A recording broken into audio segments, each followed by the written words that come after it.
Hey everyone, it's Tammy again.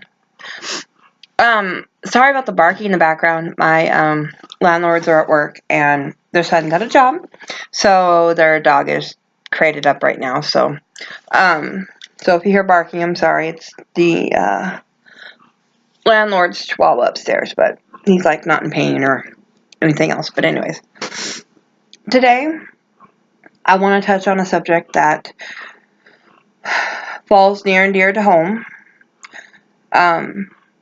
It's a mental illness with people who are borderline shut in, who have disabilities and whatnot.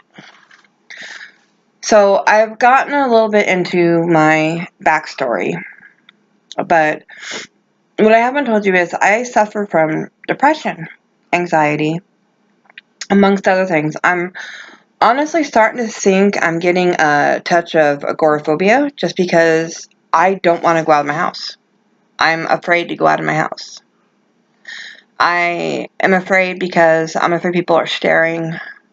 It's like pulling teeth, literally, to get me out of the house. I have to go out day after tomorrow to get my dentures adjusted, which is why I don't have them in. I had them on all day. It's 3 o'clock here now, and I just took them out because the bottom ones, I don't know if anyone goes through this, but the bottom ones just float. I can't seem to get them sealed solid down. And I think I'd look weird with just the top ones in. But anyways, anyone who suffers from a mental illness will understand what I'm talking about. People think, oh, just smile, just laugh more, just do this, and you'll get over it. No, you just can't get over it. It's not something that you can control. It's not something that you can say, oh, I'm just not going to be depressed today. No. There are days where I literally have to force myself to get out of bed. There are days that I literally have to force myself to get dressed, not to cry all day, to keep it together because there's going to be people around. I have borderline panic attacks all day long with the idea of having to go out into public. Mental illness is very misunderstood. There's different degrees. People handle it in different ways. I mean, some people cut. Some people physically abuse themselves in other ways.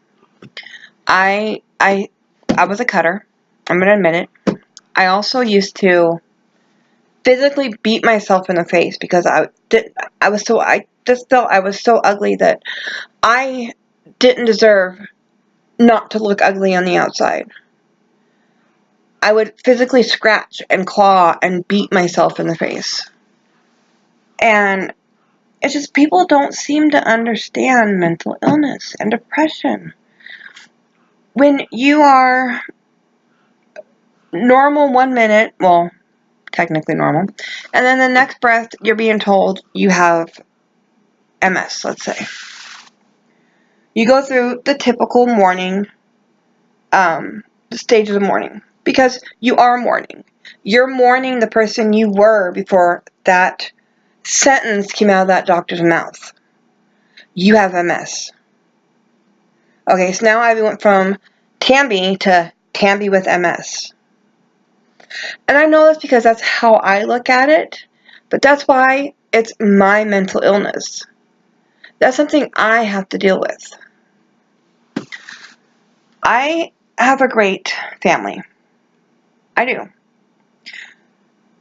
But they don't understand why I'm lonely. I could be in a room full of people and feel lonely. And I know there's a ton of people out there that feel the same way, but they're afraid to frickin' say it. Don't be afraid to say it. Don't be afraid to stand up for yourself and say, yes, I'm depressed. Don't judge me. Don't sit there and tell me, oh, you just need to get out more. Oh, stop feeling that way because, that's just there. I'm done. I'm stopped feeling that way. I know I sound like I'm angry, and I'm not. I'm just very, very passionate about this subject. people need to have a little more compassion for people who have mental illnesses. I have a really dear person in my heart who has a traumatic brain injury. And you know what? He understands things differently. He looks at things differently, and people don't get that. It's the same thing with depression. You could say something to me, and with my depression, I will hyper-focus on one little subject out of your sentence instead of everything else and worry about that.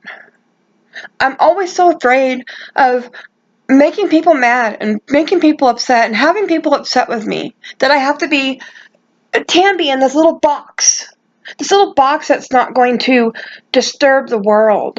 That's not going to upset anyone around her. But I'm tired of being in that damn box. I deserve to be in this huge box.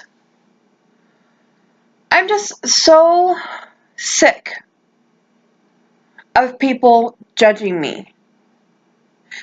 Telling me I don't have a right to be depressed. What do I have a reason to be sad? What reason do I have to be upset, sad, lonely, depressed? I have every fucking right in this world to feel this way. Because they're my emotions, my feelings. No one else's. And you know what? You have a right to feel the way you feel too. You have a right to feel sad. You have a right to feel depressed, lonely, have that anxiety. But you know what? Do you know what we do? We feel that in the moment, and then we need to move forward. We can't let it control us. And I've been learning so much to not let it control me. But you know what? I'm a work in progress, just like anybody else. I'm not perfect. No one's perfect. Everyone makes mistakes. Everyone, I don't know. I don't even know where I'm going with this video. I probably shouldn't record it and shouldn't post it, but I'm going to. Because I want you guys to see that mental illness comes in all sizes and shapes. The person you're mean to because they were a little slow counting out their money or a little slow at the register, you don't know what they're going through. Or the person who's driving down the road slowly, you don't know if that person is maybe having a panic attack and trying to find a way to pull over. You just don't know these things. So be kind. Think about people. Have compassion. Have some patience. Don't judge. Because you just don't know what that person is going through. I have spent 8 minutes now rambling on about pretty much everything about depression. But my main, I guess, purpose for this video is to tell you that you are not alone. There are others out there who understand. Find a support group out there. Even if it's online, seek counseling.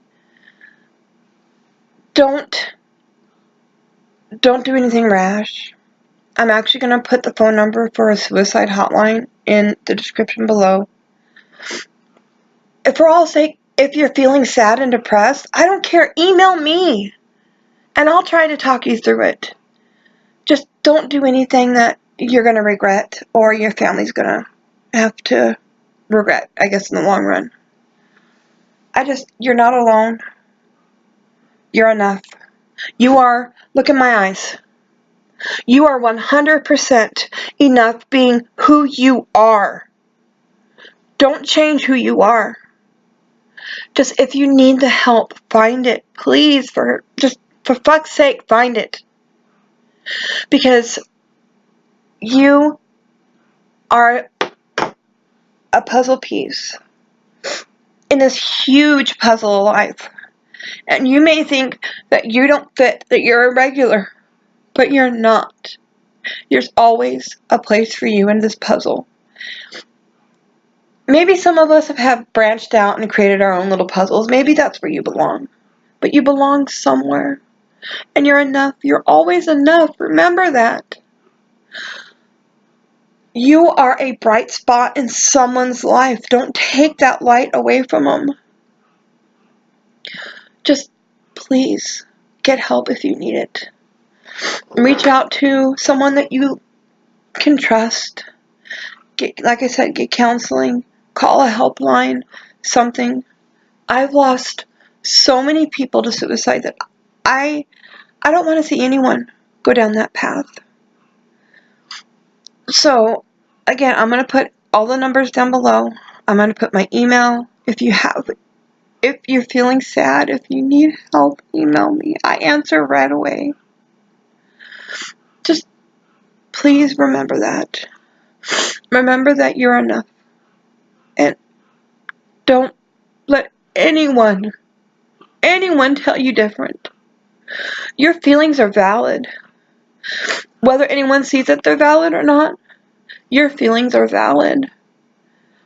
Don't let anyone dim your light. Okay? I'm sorry if this video was a little much for someone, but I love you guys, and I'll see you in the next video.